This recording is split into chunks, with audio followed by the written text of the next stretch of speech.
मृदा को गढ़ दोस्त हुई वो बिल्कुल ही। दोस्त है को। हाँ बिल्कुल दोस्त। इन्होंने 60 साल तक गांव को गुलामी में रखा था और हाँ आज ये गांव ने संदेश दे दिया। राजेंद्र जी बोलो। हाँ जी। हाँ तो कहीं रियो चुनाव को मामला साहब। चुनाव को नतीजो बहुत बढ़िया रही साहब। हम्म, अक्षरा की जनता फुल आशीर्वाद दियो। हाँ और वार्ड नंबर 17 में उपचुनाव हो भी मैं। वार्ड 17 में। वार्ड नंबर 17 हाँ भी मैं अपनी आरएलपी की प्रत्याशी सोनिया रेगर हाँ 10 वोटों जीती है साहब। उप चेयरमैन के लिए। अच्छा। हाँ हाँ अच्छा। उपचुनाव हो। उपचुनाव है ना। हाँ जी। अच्छा वो मृदा को गढ़ है तो हाँ आगे की रणनीति कहीं है, आगे जो का चुनाव आ रही है। मृदा को गढ़ दोस्त हुई वो बिल्कुल ही। दोस्त है को। हाँ बिल्कुल दोस्त। इन्होंने 60 साल तक गांव को गुलामी में रखा था और हाँ आज ये गांव ने संदेश दे दिया। और हाँ सबसे छोटी जाति जो रेगर समाज है उसकी हाँ बेटी और उसके समाज और वाल्मीकि समाज ने मिलकर जी इन लोगों को जवाब दे दिया कि अब हम आपकी गुलामी नहीं करेंगे। जी तो ये निश्चित रूप से आप मान के चलो आने वाले जो 2026 के नगरपालिका चुनाव होगा जी उसमें निश्चित रूप से किसान के बेटा का कब्जा नगरपालिका पर होगा। जी।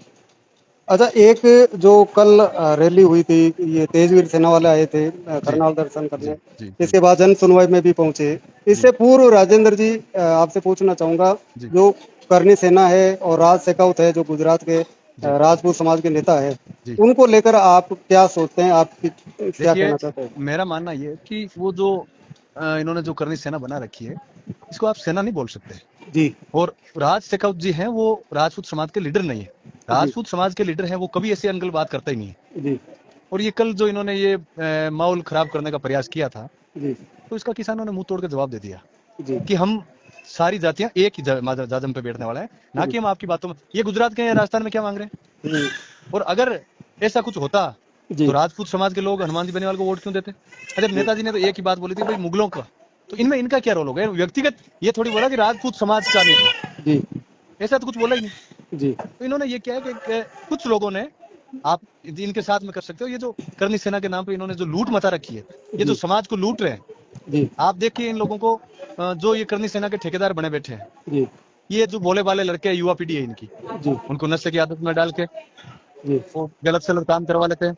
जी तो ये मेरे हिसाब से एक सही संदेश नहीं है, सही मैसेज नहीं है। अगर सही मैसेज अगर देना है तो जी राजपूत समाज हमेशा जाट समाज के साथ में खड़ा रहा है। जी और जब जाट को जरूरत पड़ी तब राजपूत आई, राजपूत को जरूरत पड़ी तो जाट आई। मार्शल कौमी आप जिसको बोल सकते हो जाट राजपूत सबसे ज्यादा है। और इसके साथ में आप अन्य जाति देख लो, कायम खानी देख लो, गुर्जर समाज देख लो, मीणा देख लो, ये बड़ी जातियां हैं। जी। बाकी ये माहौल खराब करना चाहता है इन्होंने, ये माहौल खराब होगा नहीं कभी भी। ये तो आपकी नज़र में क्या है, जैसे राज शेखावत है जी वो नागौर में आके जी दो मार्शल कौम जाट और जी राजपूत जी। इनको आपस में लड़ाने का प्रयास किया है या नहीं? बिल्कुल इन्होंने पूरा प्रयास किया था। ये कुछ मुझे लग रहा है कहीं ना कहीं इसके पीछे कोई बड़े नेताओं का हाथ है कि भाई आप एक बार कैसे भी करके ये जो बड़ी दो कम्युनिटी है। बीजेपी के अंदर भी आप देखो राजपूत से लोग परेशान है जी और कांग्रेस के अंदर भी देखो जाटों से परेशान है। तो जी ये दोनों ही सरकारों की, ये दोनों ही पार्टियों को आप कह सकते हैं इन दोनों की मंशा हो सकती है कि भाई इन दोनों जातियों को आपस में जातीय समीकरण के हिसाब से लड़ाई करवा के हम फायदा उठा लें।